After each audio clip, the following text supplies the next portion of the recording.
Hi, I'm Tobi from metaFox, and on the Making of a Coach, I usually unpack how coaches and facilitators build their practice and run demos on their methods and tools. Today, we'll also run a coaching demo, but instead of the making of a coach, we'll unpack the making of a coaching tool, the metaFox Strength Explorer. And as a guest and sparring partner in this, I have Taina Nicolicin with me, who shared her work in strength coaching already on last week's episode. She'll be quizzing me today on how we have developed the Strength Explorer, a web app for strength assessment and feedback built for coaches and facilitators. We'll open the curtains behind the building of psychometric assessments, and in the second half of the episode, Taina will take her coach hat on and run a small coaching demo with me as a client using my strengths report from the app, so we can see how this could look in the coaching practice. You can simply listen and maybe occasionally have a look on your screen. We'll be showing some elements from the app and also the report. Let's go. I'll make it as a coach, light the spark inside, empower every soul to turn the tide. I'll make it as a coach, help others grow, changing lives with every story I know. Hi again, Taina. I'm glad to have you as a sparring partner on the show. Oh, thank you, Toby. And I'm super excited to really see the metaFox Strengths tool and just hear more about how it's been developed and etc. I feel grateful that, I can be have an insight into how something was made. We already had a longer conversation about your work with strengths. So there's this other episode that I would like to point people to. But to just get us into the flow, could you give us a brief overview of why do you work with strengths as a coach? I think the main reason is because I see it as the most potent tool for bringing out the potential of someone, if you want. So I think we all obviously naturally have so many strengths, but we are not aware of them. Bringing them into our awareness helps us develop this inner confidence about ourselves. Like, we know who we are, we know how we want to show up in the world, we know what we want to play up or dial up. Some of the strengths, we know what we want to dial down because we may have our own reasons. So this is more sort of about the person. In practice, there's almost like two strands. One is I choose to use strengths in individual coaching. Sometimes when people are looking to change careers and sort of coming at it from a professional reason, let's say, they want to know what their next role could be like, etc. Or they could be individuals who are just, as I said, coming to coaching with completely different things. And then I introduce strengths as a tool for more self-awareness, I guess. So that's sort of the individual practice. And then, of course, you have organizations where strengths and other psychometric assessments are being used extensively, as we know, to sort of create team profiles, improve collaboration between team members, etc. So that's sort of more the corporate side. Yeah, that's it in as a nutshell as I can put it.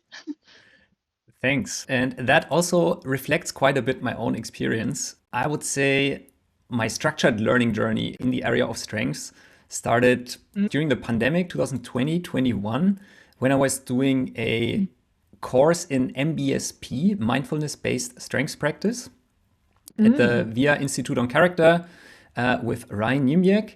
And they have a model called the VIA strengths.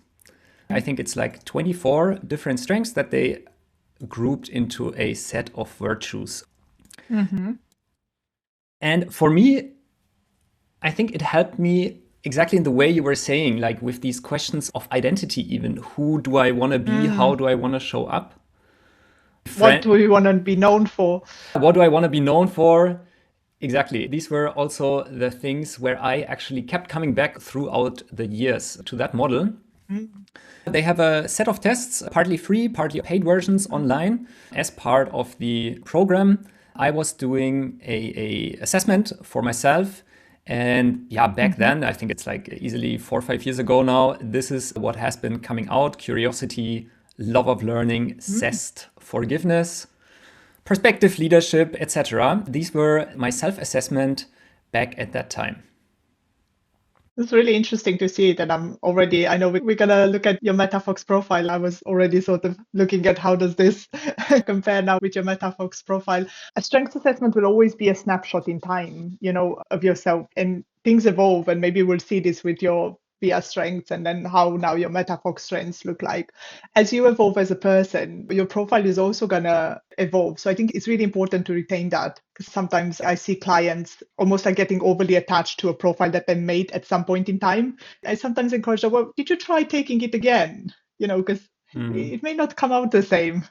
6 months have passed. A lot of things have happened. Yeah, indeed. And I think that's also one thing I really like about working with strengths. It's that is not fixed personality profiles. They say, well, personality is formed partly genetic, part in early childhood, and it's sort of fixed, which I think no matter if it's true or not, it certainly doesn't aid in a developmental process, right? And that's what I really love about strengths, that you can hold this a bit more lightly in a way. And that's also what we're trying to frame the language flexibly. And you can coach strength, like dialing up, dialing down. Like these are things that can be coached actually and can be developed throughout our lives. Very interesting. Okay, so this is where your journey is starting. Exactly. Yeah. And back then I think it was an 8-week program or something. As part of that 8-week program, 1 session a week, we were also asked to ask other people, how do they perceive us? Which strengths do they see in us? I guess the idea of our trainers, the program managers, was that we would basically go around and have conversations with this sheet of paper. And the tech and tool nerd I didn't just walk around with this sheet of paper, but I actually built a simple Google survey back then. And I sent it to a bunch of friends and colleagues that I interact with at work on a daily basis. I got 11 responses back then. I had included a message saying, hi, I'm in this coaching experience. Would you like to give me some feedback on my character strengths? I had them select from the list of the 24 character strengths and got some feedback. On the one hand, simply on the end here, we can also maybe put it up next to each other and see how it compares. So in my self-assessment, curiosity and love of learning came up, zest. And these were also aspects that people actually ascribed to me in the feedback process. Interesting. And kindness, I can see it's also like I'm looking at the bottom ones as well, and you can see that it came out the same from both from the self-assessment and from others' assessment. Leadership's an interesting one because it's 6 in your self-assessment, but then others seem to have rated it second. Stronger. So that's interesting. Anyway, let's not get ourselves digressed into talking about your strengths now. So you've done this exercise, and then is this sort of, I guess, the start of you thinking about developing a strengths tool, or is there more to the story? I think back then we already had our first card set at metaFox, but I got quite hooked on the idea of, couldn't one build a digital tool to also collect feedback? Back then I shared the template for this Google form also with my course members, but that's sort of where it stopped. And meanwhile, we were, of course, our tools at metaFox. So the Stronger You card set, where we sort of combine pictures with strengths, which were loosely inspired by the VIA character framework. We also were in conversations with them about partnering, but in the end, they weren't very eager. And we also thought maybe we can actually make the language of our strengths a bit more applied to everyday work-related conversations. So tune down the spirituality a little bit and make it more practical for daily use. That was our guiding principle, both for the strengths cards and the strengths compass, which is one of our paper-based tools. That is a simple cheat sheet where we try to simplify the 60 strengths cards into a model where we just have 22 strengths. To give it some order, we loosely clustered it into individual strengths, sort of character strengths that you show when being by yourself, into relationship strengths, how do you relate to others, and practical strengths, how do you interact with the world, how do you interact with tasks. That is how we framed it here. And also took this notion of meaningful use on the one hand, and then over and under use. So which strengths do we really manage to realize in daily life? and potentially overusing, right? Like any strengths can also become a weakness. If you're very self-confident, that's a great strength. If you then are perceived as arrogant, that's obviously not a strength anymore. This notion of overuse and on the other hand also underused, unrealized strengths that would give us energy, would fulfill us, but actually we don't manage to bring it out in our daily life because maybe the role that we have to play in work and life doesn't really give us room for that strength, or we are not aware of it.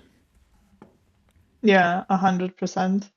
I have all of these tools at home. I had great feedback on them from the individuals because they enjoyed this cheat sheet of being able to visually very quickly just see, oh, what does it mean? At least what I've noticed with some of my clients, they do their strength assessment. We do their debrief. We do a few coaching sessions on that.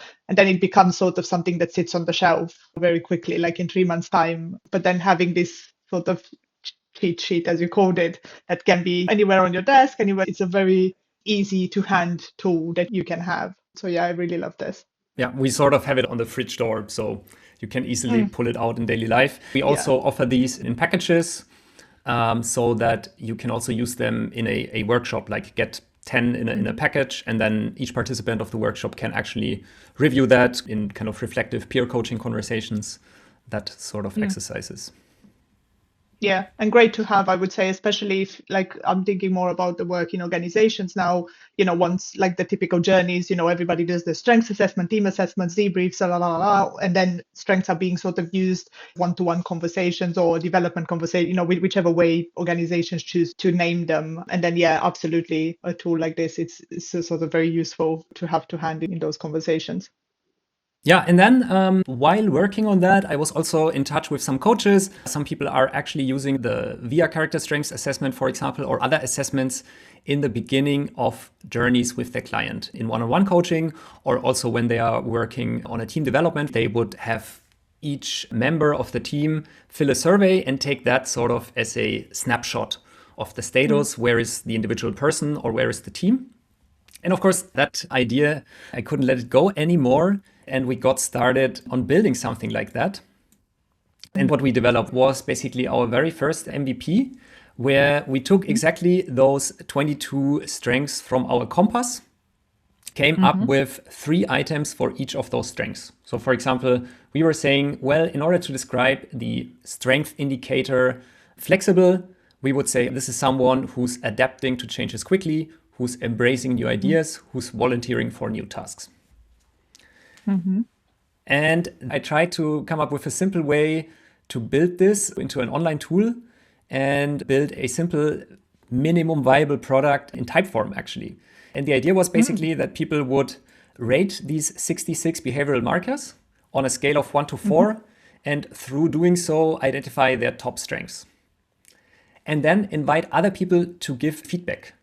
On the one hand, going through the same process of rating all the 66 behavioral items.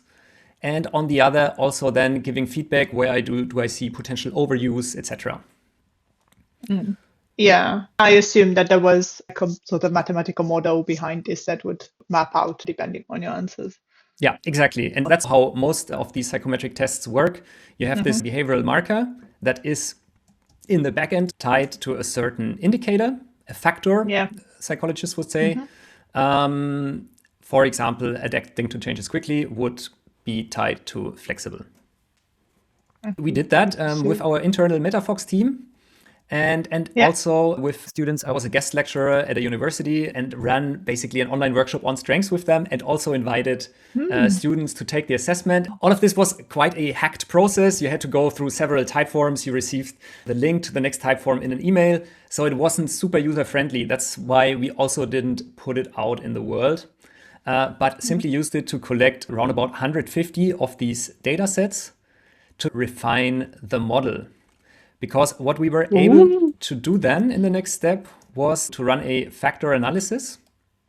What's happening there is basically that we look at statistically how the different ratings on these different behavioral items, standing up for ideas, volunteering for new tasks, initiating projects, these items, how do they correlate with each other?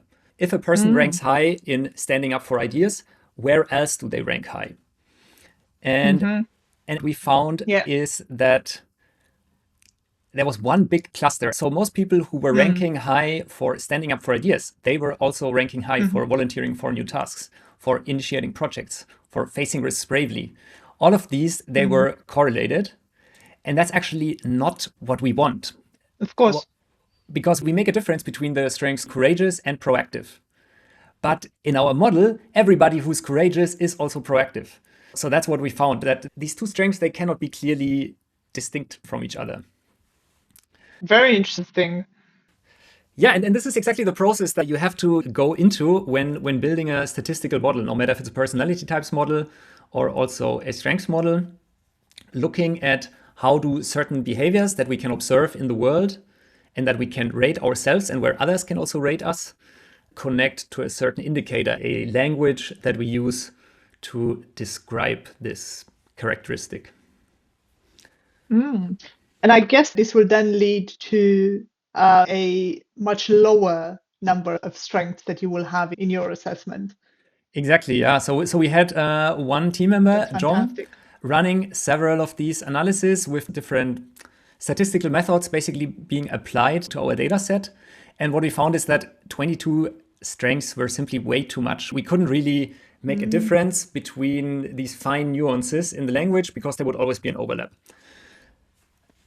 Yeah, and I guess whilst I think we would want to recognize that, yes, there could be fine details or nuances, but that's also something that can be brought into the conversation when you're debriefing a strength. It's not necessarily that the report has to contain 22 or 24 or 30 different strengths. I'm getting really excited about this because I think if you were to ask me what was the number one sort of negative or constructive feedback that you received from clients in using strengths, I would say it's the fact that they find the report a bit overwhelming with the number of strengths and the amount of information that's included in the report, and that they can only retain a very small amount of it. So that's been the most prevalent thing that I've heard. And it wasn't only on strengths profiles, which is the one that I was using most extensively, but I've heard it with Clifton Strengths as well, who have 37 of them. It's the number one, I would say, criticism from the end user. So it's great to hear that you're trying to reduce that. Yeah, and what you're sharing now is the perspective of users, of clients, when they receive this very long list of strengths.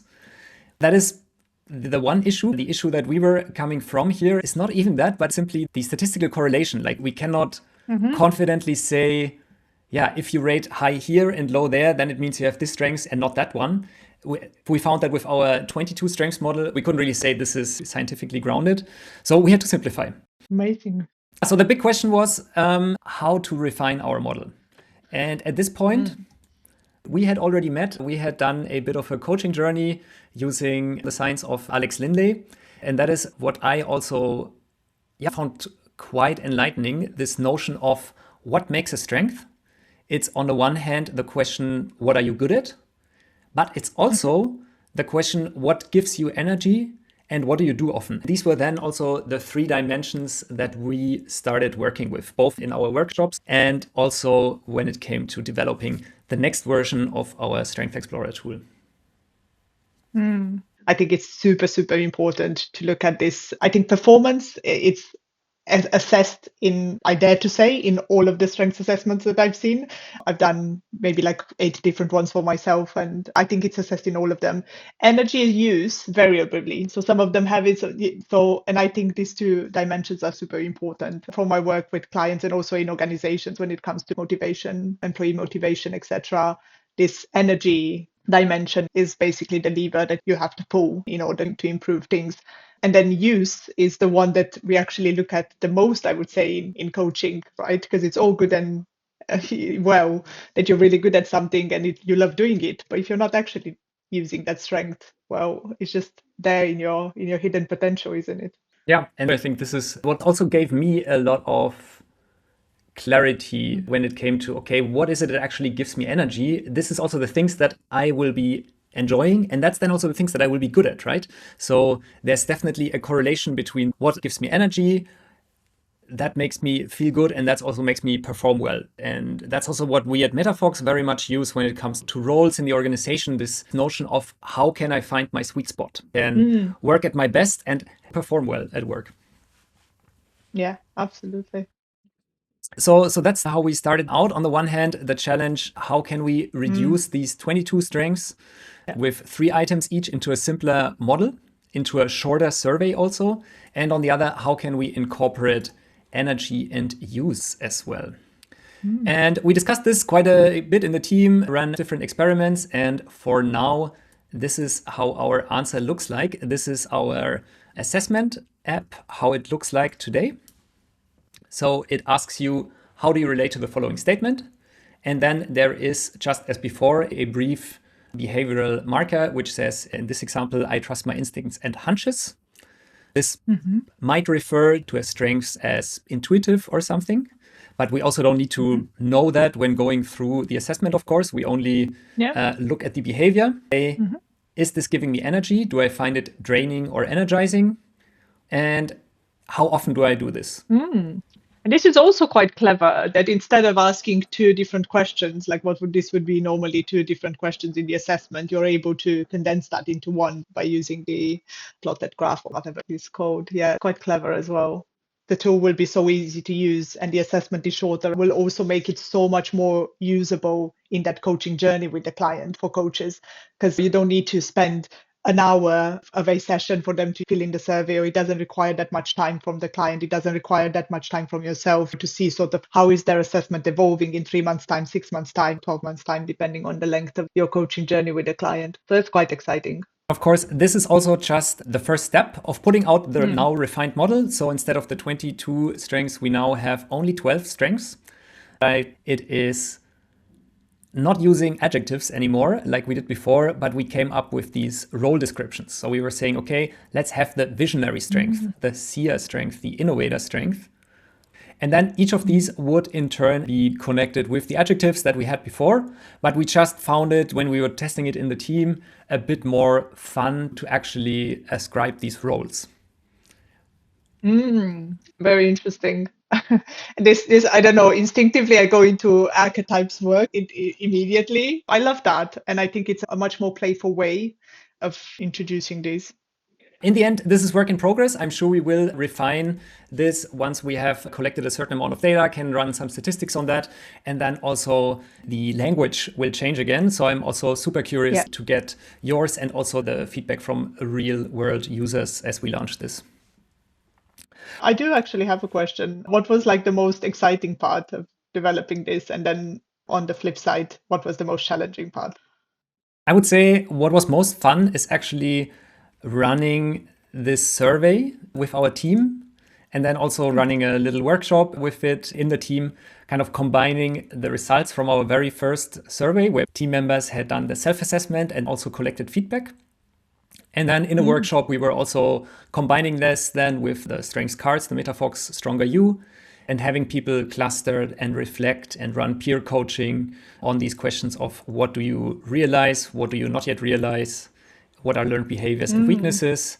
And using that in the team was just, I think, on the one hand fun and on the other hand also valuable. And challenging, of course, all the strengths modeling and statistics and psychology that we are discussing now, that is only one aspect of it. The other aspect is building this into an actual app. What technology stack should we use for that? How can we make this easy to use? That is the main challenge. And this building of the Strengths Explorer here is also a bit parallel to our paper publishing business, where we think about logistics. How can we produce this? Where, in which warehouse does it need to be shipped? How does it arrive at the customer? How do we bring it on the website? So these logistical questions that are behind the coaching and psychology work is also what keeps us busy. Yeah, and I guess that is the journey of anyone operating in this field. I think even in my work, I would love to spend all of the time in those real conversations with the client, but then you have all of that other logistical part of being a coach, the appointment tools and this and that and notes. There's a lot that needs to happen in order to make a meaningful conversation happen. Yeah. Well, great. It was amazing to see this. And yeah, thank you so much for the opportunity to see a bit behind the scenes of how the tool is being developed. I look forward to looking a bit at your profile. So at this point, let's go into a small demo. How would you as a coach, Taina, use this in a coaching with strengths session? let's get going. So in a real world coaching journey, it could have looked like that you invited me to the app, I filled the survey, and then the survey produced a report that I can either view online in the app, or I can also print or save a PDF report and then send that to you as a coach so we can discuss it in our session. Yeah. I would typically start the session with seeing what you want to get out of your profile. Are there any specific goals that you have that we would need to achieve in our time together? But I think for today, what I was thinking is maybe if we sort of set the goal to come out with one strength that we would want you to dial up and one strength that we would like you to dial down potentially, would that be a good outcome for our conversation?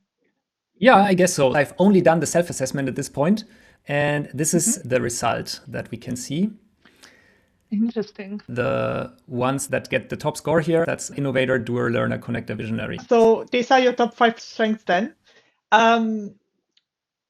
What surprised you when you saw this, if anything?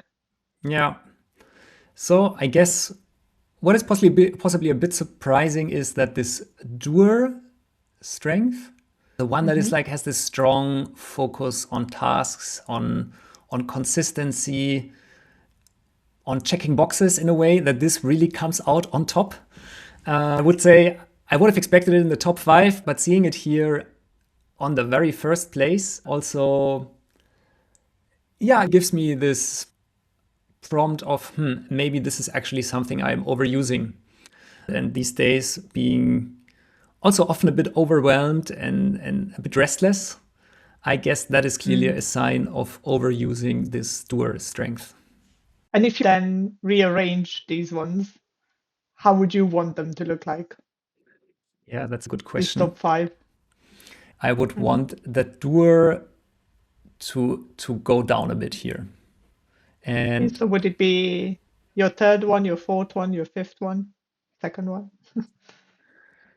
yeah, I guess just looking at the titles, I would say the innovator feels more pleasant, more enjoyable, Okay. while the doer also has this notion of drive and restlessness for me. So I would want the doer to go down and embrace a bit this lightness, learning, and also make more room for the connecting bit. So I guess I would want the doer to go from top score to last in the top 5. Okay. And then innovator would stay where it is? Kinda, yeah.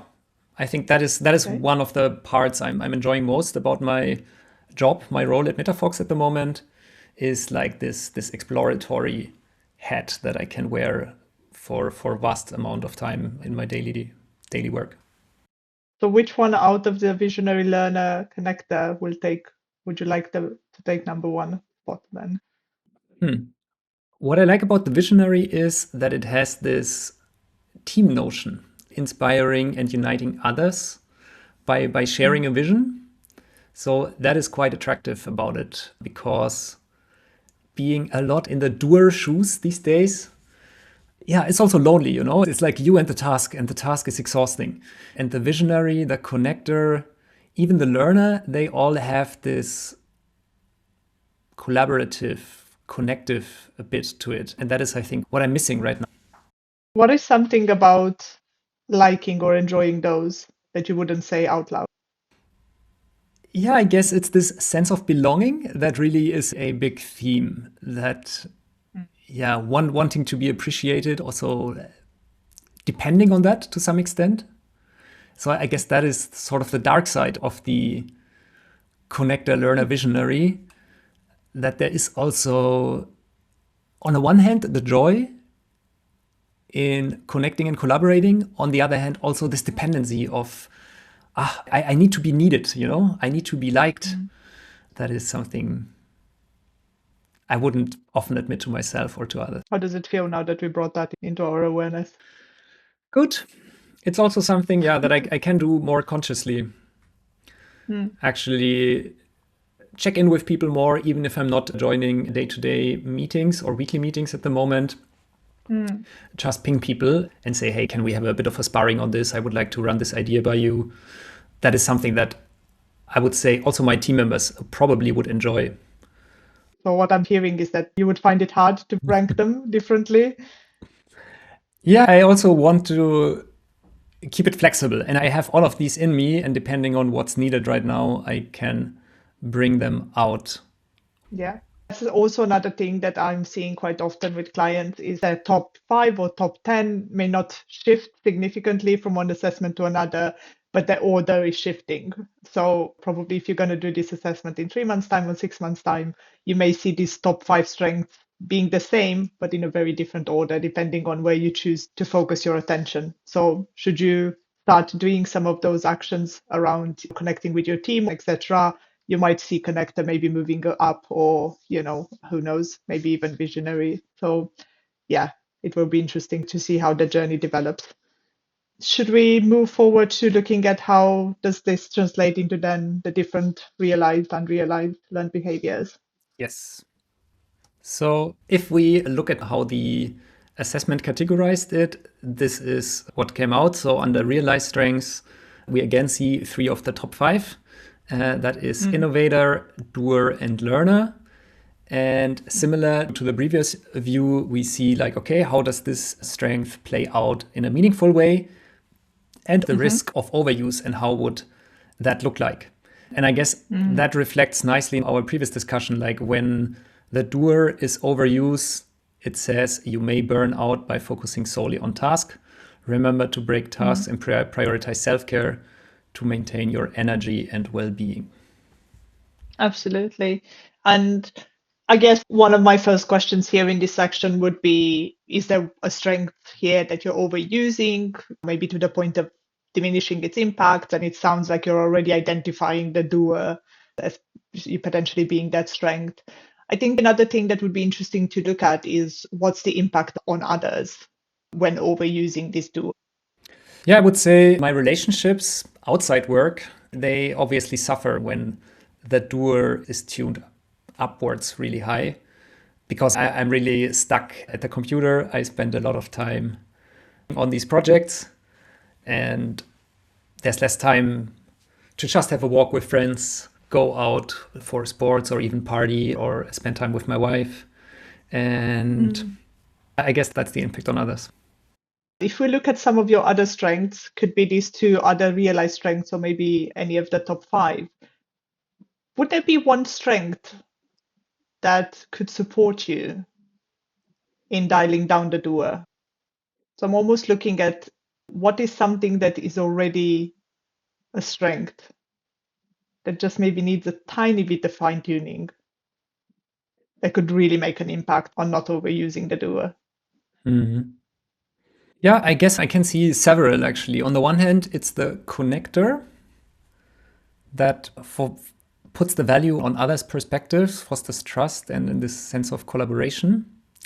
At the same time, I would also say it's the learner, even though I don't like the phrasing that we have here currently, like the notion of constantly seek personal growth. That again has a bit of this, I need to develop, I see a bit of the doer phrasing in how we define the learner here. So actually now experiencing the model, I would say maybe we can rephrase the learner to have this notion of lightness. And even if we don't rephrase it in the model, I would say that is what I would want for myself, to contemplate the doer. That's a really interesting perspective, because what I'm hearing there is that you're almost recognizing an overplayed doer even in the description of the learner. I'm wondering if by learning and actually just constantly seeking personal growth, as it says there, would that be the equivalent of the negative effects that you've currently identified in the doer? Yeah, I think how I interpret that learner for me now, it is more of it has this element of the connector also, merging these two for myself here. On the one hand, yeah, taking this as a enjoyable journey of lightness, of connection. And even if it's coming back to the learner, that isn't necessarily a super collaborative strength here, it can also have this notion of, just reading a book that is not necessarily tied to a task right now, or watching a YouTube video that is not about building apps with no code or psychology, but also just has this notion of learning for joy's sake. Yeah. So I guess as a quick recap, we've identified that the doer is one of the strengths that we want to dial down a bit. And you would do that mainly by trying to, in a work context, spend a bit more time with people off task, if you want, and doing a bit of check-in that would hopefully break up that routine that you have of just working hyperly focused, but also will dial up that connectedness a bit more. Yeah. Great. Yeah. That's actually quite useful. Thank you. Great. Unrealized strengths, which is my favorite part of a profile always. I do enjoy the hidden potential in people all the time. So yeah, I'm really curious to see what you have here.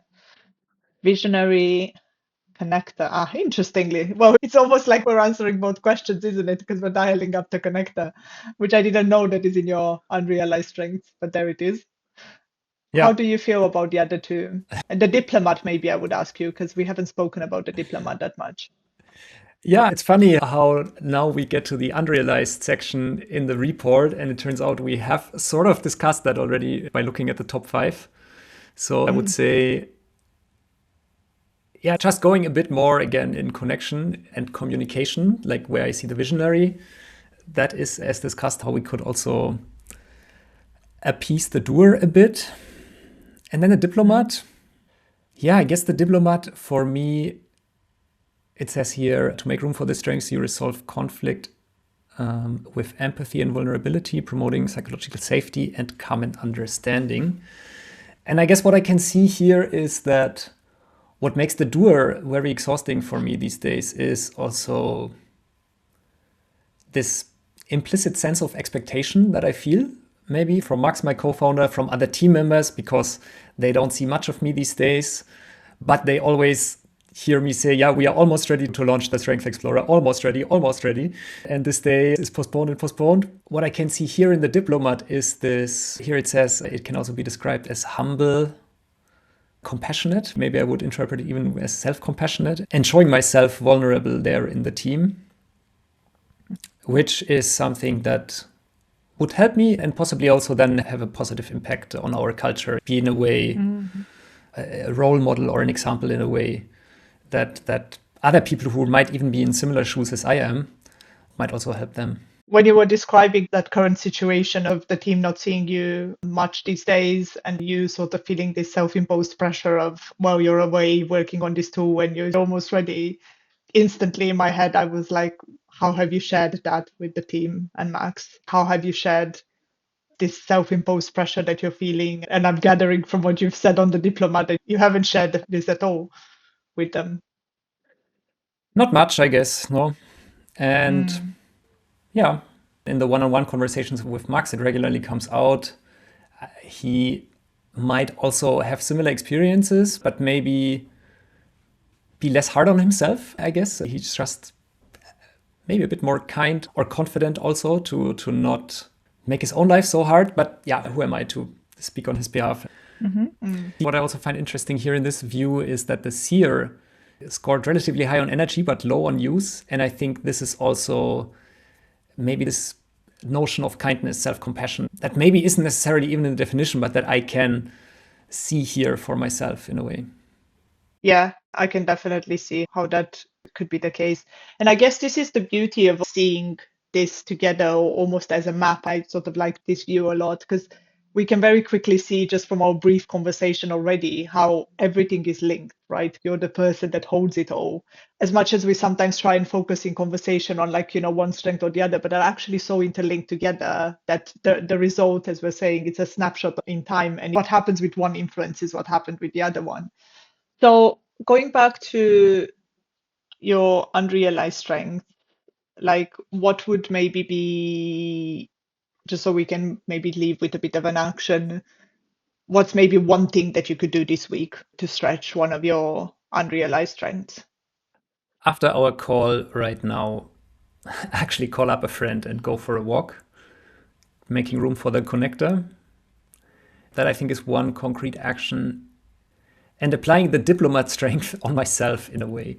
This compassionate, considerate, empathetic persona in myself. treating myself as someone I'm responsible for helping. Yeah, it's a very good phrase. I would challenge you to also think about what you were sharing earlier around how you're feeling in relation to your colleagues and Max currently, and see if by dialing up this sort of vulnerability that you have in the diplomat would bring down your perceived level of expectation from them. Yeah.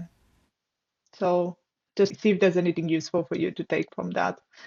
Let's see how we're doing on weaknesses and learned behaviors. Does any of these three surprise you to see them in this category? The analyst, I was surprised, in fact, that it scored that low. And I guess I'm very surprised.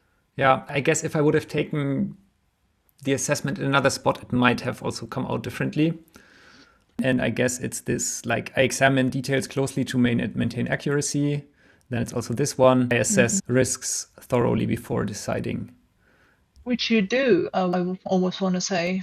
Maybe you've been forced because you're doing a lot at the moment, probably has forced you to do less risk assessment than you would usually do. So therefore you're answering the question now, but it's just because of the nature of the doing. And I guess that's also something where if we would bring in the feedback function now, that would be really useful. Self-assessment, I said, well, I actually don't worry about the details so much. Now, after a conversation and realizing that this doer strength is overplayed a lot, I would say, yeah, maybe I actually do consider the details, make my life harder with that.